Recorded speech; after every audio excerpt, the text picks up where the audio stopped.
Valerie, some parts of the desert will pick up rain for the first time in record. How is this happening?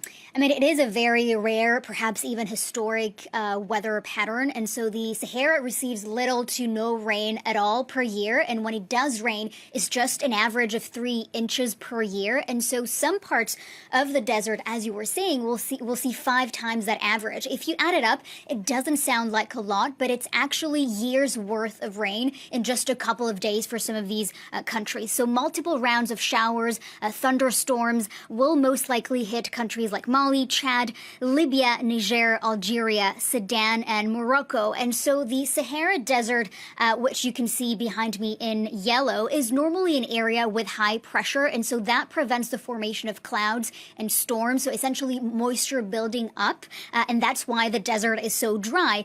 But right below the desert sits an area along the equator, which is extremely humid. And so that's the red line that you can see there. It's called the Intertropical Convergence Zone. And so it is prone to heavy rain, this kind of red line. And that's why you normally see, lush forests, right below the Sahara Desert. Now, normally that red line, that convergence zone, stays south of the desert, and that's why it's so dry. But now what we're seeing in this unusual weather pattern is that it's actually moving north, and so bringing rain to the Sahara Desert. We know now that it's 152 miles further northern than usual, and so that is why air over North Africa now contains 3 to 4 times more moisture than usual. So what kind of effect could all of this have? Could this cause any kind of damage to the desert? Right. I mean, you were actually mentioning potential flooding in some countries. So, I mean, you could think rain over a desert, well, that can be a bad thing, right? But it can lead to flooding and flash floods. Sand dunes are not able to hold and absorb excess runoff when the ground is really dry. It's almost like hard surface, and so that can increase the risk of flash flooding. We have seen over the last few days heavy rainfall in Morocco. This is what the pictures that you're seeing in the Burkina province, about 16 millimeters of rain last week, so very heavy rainfall over the past 2 weeks. We have also seen rain in northern parts of Sudan and villages north of Sudan, 31 people having died there so far because of floods.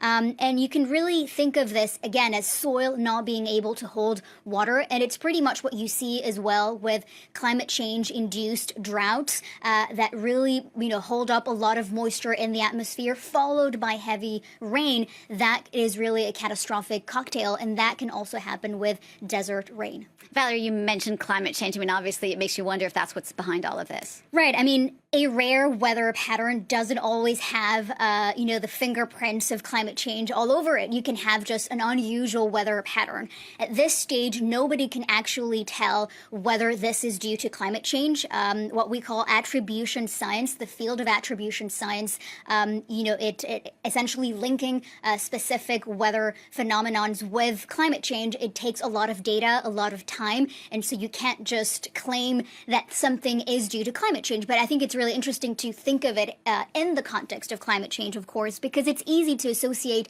climate change with extreme temperatures, with heat waves, and just disregard the wide spectrum of extreme weather that can happen with climate change. And it can mean rainfall in the desert. And what's also important to keep in mind, if we go back to that convergence zone, that red line that I was showing you earlier, that the fact that it's moving north can also explain why we're seeing a mild hurricane season in the North Atlantic. So normally storms form over this red line over Africa, and then storms roll off over Western Africa into the Atlantic. That is how you form cyclones in the Atlantic. And the fact that it is moving north helps explain why hurricanes have been pretty much quiet now in August. And I think, again, it's really important to think how interconnected these phenomenons actually are. And so if you see something off in one part of the planet, chances are something is off as well in other parts of the world.